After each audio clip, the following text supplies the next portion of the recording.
So what we're going to work on now are some, what we get a lot of in Vietnam, and that's trees.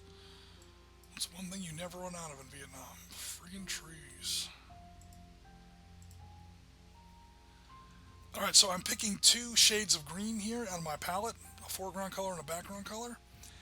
And I have a special brush that I have tinkered with and designed over the weeks. So if I go to my brushes, I go to select my brush, and where are all my brushes? Please open. That's not it. There we go. I have, okay, so these are all the menus of brushes that come with Photoshop. Each one of these is like a category of like almost a dozen or more than a dozen, 20 or 30, maybe even 40 brushes. I'm not worried about all that. I have my trees, I have my untitled, well, I have my trees, I have my dotted line, and I have my better trees. Because I like these trees even better. So I'm going to append that. That's now at the bottom of my thing.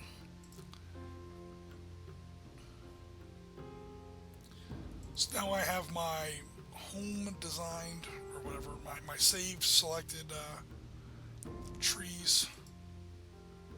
The brushes that I like to use for trees, like pre-selected. Change a few settings in there because this is a little bit of a bigger map. We're going to zoom in near that trail. I am drawing, wait for the Photoshop to catch up with me here. I am drawing on my trees layer. You want to make sure that you're on the right layer when you start to draw or to paint, because otherwise what you're going to do is you're going to wind up making things that aren't editable the way you want them to be editable. Okay, I'm on my trees. I got my brush selected. I've got my colors picked out. Let's see how this looks. That's a little bit better. So you can see that these trees here were a little, a little pastel, a little pasty. These trees over here are a little bit better. And they can get, so here's a good example of why you want your Wacom pad to really work. This brush that I have selected will literally change the balance. What it's doing is it's pre-mixing for you your foreground and your background color. So when I push down hard on my Wacom pad, it has a certain proportion between your foreground and your background color. You can see where it is pretty much favoring the foreground color, the darker green as opposed to the lighter green. No problem. But when you lighten up on the pressure that you're applying on your Wacom pad, you're going to see that that really starts to change. The lighter I press, not only do I get smaller dots or a smaller splat pattern on my brush, but it also makes it a lighter color. You can turn that on, you can turn that off, you can make it however you want. I like it the way it is. I've kind of, tinkered around with it and got into where I like it this way. It's my preference, because what it allows me to do is kind of what we're seeing here. You kind of wind up with, little highlights in your trees. Whoa! So you wind up with stuff that looks like that. Let's cover up these other trees that I didn't like so much. Put in some highlights at the upper part of the tree. Now it almost looks like your trees are layered. That's how you get that real thick, kind of, multi-layered canopy that you see so often in Vietnam. There might be a touch much there on the... Cool. And we're going to start building tree lines, is the long and short of it. And here's where you get to, channel your inner Bob Ross. And you literally just start putting down happy trees all over the place. Alright, the one thing I am going to probably do is reduce its opacity. You'll see its opacity is 100%. It's clear, it's just straight out how much you can see through the layer. Right now the opacity is 100%, so you can see through the layer 0%. The problem is, for gaming terms, is you can't really tell. If I zoom in here a little bit, it's tough to tell at a glance in hexes like, say, Kilo 9 or Kilo 10. Okay, it's trees, but it's also a slope hex. You have to be able to see that demarcation line between the two elevation levels. So if I do something like this, Knock my trees down to 75. Now you can at least see it a little bit. And it makes it a little bit easier for, you know, the gaming table to actually tell not only where you have in fact, you know what, not only where you have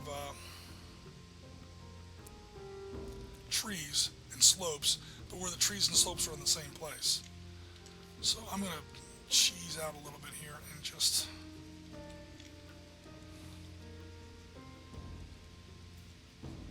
make it a little more clear. Again, once you got that center dot covered, that shows in game terms that that is a woodland hex. So you're allowed to kind of, you know, leave the rest of it out to more easily show that underneath that is a change in elevation. So Kilo 9 is a slope and a wooded hex. And when you're talking about the Central Highlands of South Vietnam, slopes and woods are two things that you see a lot of. So you have to kind of get good at it. You have to get good. As the Dark Souls players say. The game's not broken, bro. Just, you know, get good. Novus Templar! Hello, sir. Welcome to the stream. You are just in time. I was actually about to start wrapping it up. This map is for our game we are playing with Gianna later on this weekend. We are going to be playing some Valor and Victory. She requested Valor and Victory. She wants to give it a try. I asked her, you know, I can literally cover anything between 1918 and 1982. Where do you want to go? She said, I want to try out Vietnam. I said, anywhere in particular in Vietnam, any kind of particular engagement. I mean, I already knew she wanted a helicopter, so I didn't even ask that. Then she said something near Laos. Special Forces operations near Laos. So, what we did was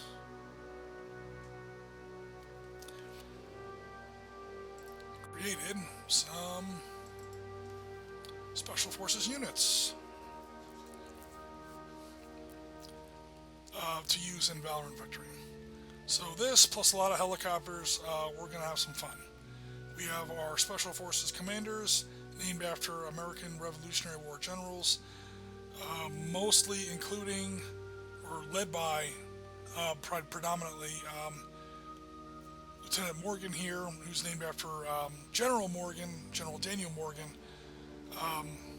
the old Wagoner, former commander of the 11th Virginia, the Virginia Rifleman of Revolutionary War fame, largely considered the father of American Special Forces. He more or less started the Army Rangers. These guys are literally, you know, Special Forces. So I tried to give my commanders some sort of a theme. Go to alphabetic here. Give our Army commanders some kind of a theme, and I decided today on my lunch hour when I made these up to give them American Revolutionary War generals as their theme, leading off with Morgan. Thought that was more than appropriate. So the army's ready. Obviously, my North Vietnamese guys are all built already. Or I should say my Vietnamese guys, not my North Vietnamese guys. Because whether or not they are North or South Vietnamese depends on whether or not they are playing, or whether or not I'm going to use Vietcong, or NLF if you prefer, or NVA/PAVN. And then NVA and Vietcong, North Vietnamese Army, or the Vietcong, those are the names that the Western media, I think it was actually a Frenchman who started that, more or less slapped on these forces. This is why, like in, in Nam or Tour of Duty, for Flames of War, Vietnam releases, they are not called the Vietcong or the NVA. They are using the Vietnamese names for these things. The NVA or North Vietnamese Army, trust me, they didn't call it the North Vietnamese Army. They called it the People's Army of Vietnam, because in their eyes, there was no North Vietnam or South Vietnam. there was only one Vietnam that they were going to unify. That was, from their perspective, the whole point of the damn war. So, of all the people in the world that would not call it the North Vietnamese Army or the NVA, it would be the NVA themselves. They were the PAVN, People's Army of North Vietnam. I'm sorry, People's Army of Vietnam. No North or South. To them, there was only one Vietnam.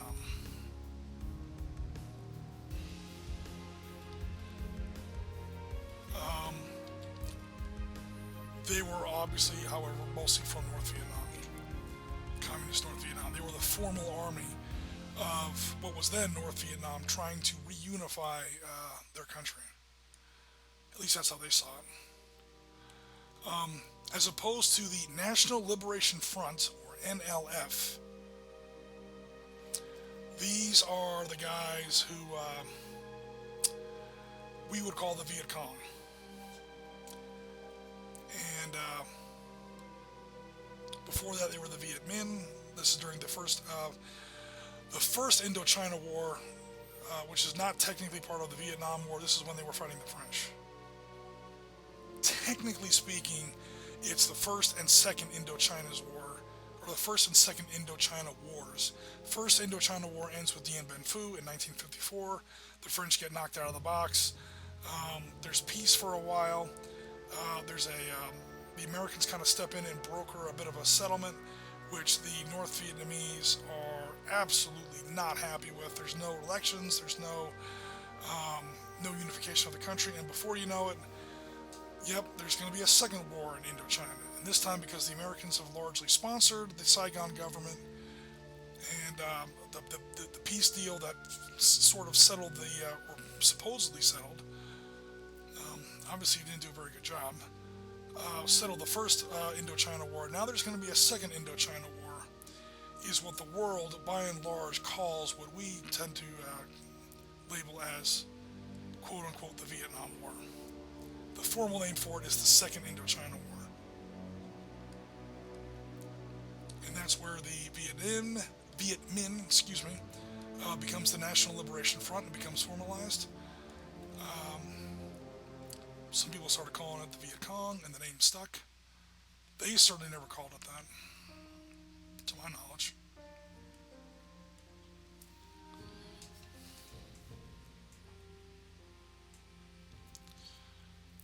So as you can see, I'm throwing down a lot of cabbage here on my map board.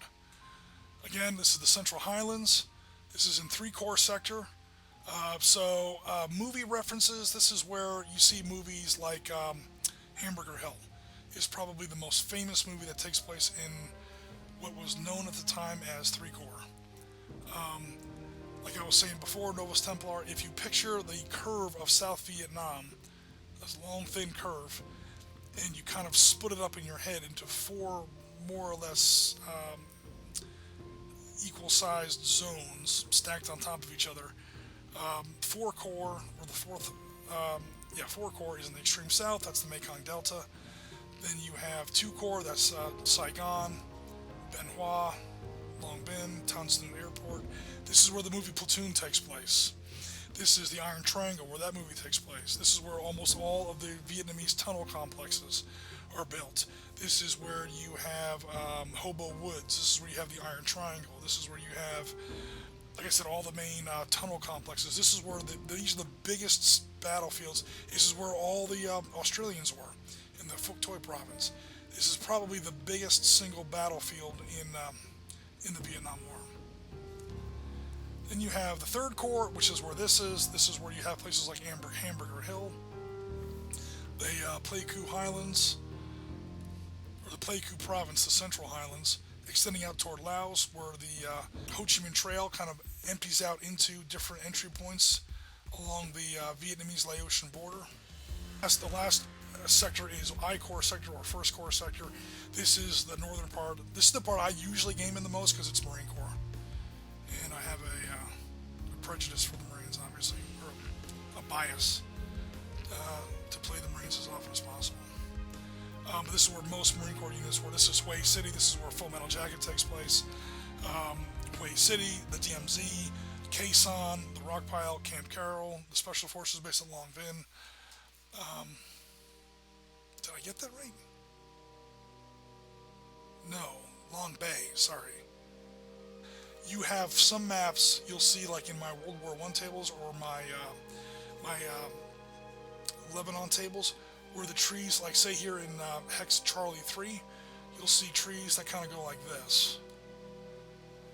Okay, was that a heavy woods hex or a light woods hex? The center dot is not covered by actual green, it's a light woods hex.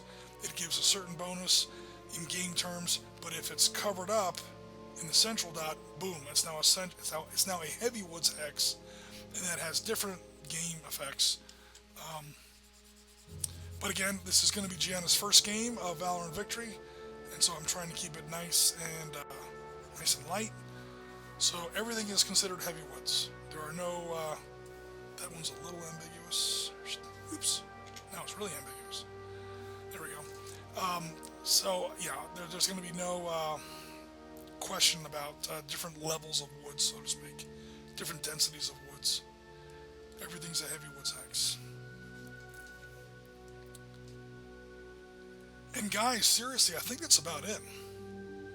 I've been streaming now for 1 hour and 19 minutes. We actually started drawing at 8:08. It's now 9:19. So in a little over an hour, we have built an entire map sheet that we can use in Valor and Victory. Alright guys, I'm pretty happy with what we got here. I'm going to go ahead and dummy down this road section a little bit. Or not dummy down, change the opacity a little bit. Oops.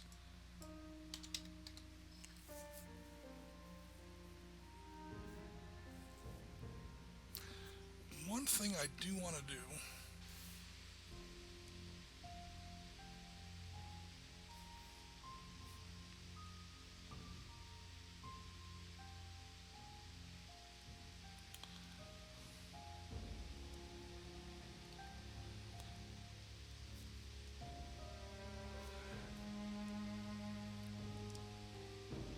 oh my god! Come on, Photoshop. Wake up, wake up. Make sure it covers the center of the dot.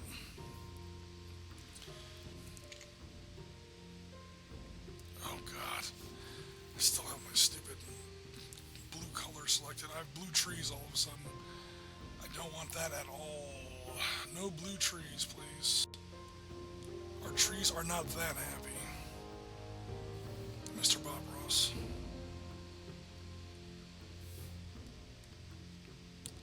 We all like happy trees, but we don't want them so happy that they're blue. God knows what the hell we were smoking that day. Alright. So, we have the creek that kind of goes into this woods hex and kind of stops. And the reason I wanted to do that was... Come on, Photoshop, you can do it. Zoom out. I wanted at least, the long story short, I wanted at least one junction between a trail hex and a stream hex, so I could use one of my cool little footbridges. So again, everything is kind of saved. Bam! Look at that.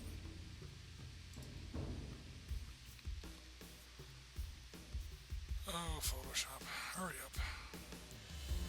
It's not that big of a file, man. Really isn't. I think OBS is using up all a lot of my bandwidth there. That's just a neat little bit of terrain. That's probably also going to be an objective X. Just because, hey, it's a bridge over a stream, and therefore it's important.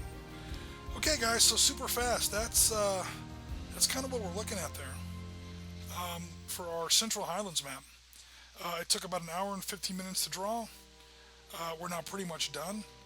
So what we will do is pretty much grab just the hex grid.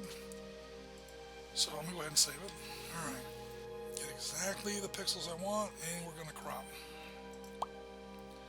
So now our whole map has been condensed into one image. It's been cropped to only show the actual game area.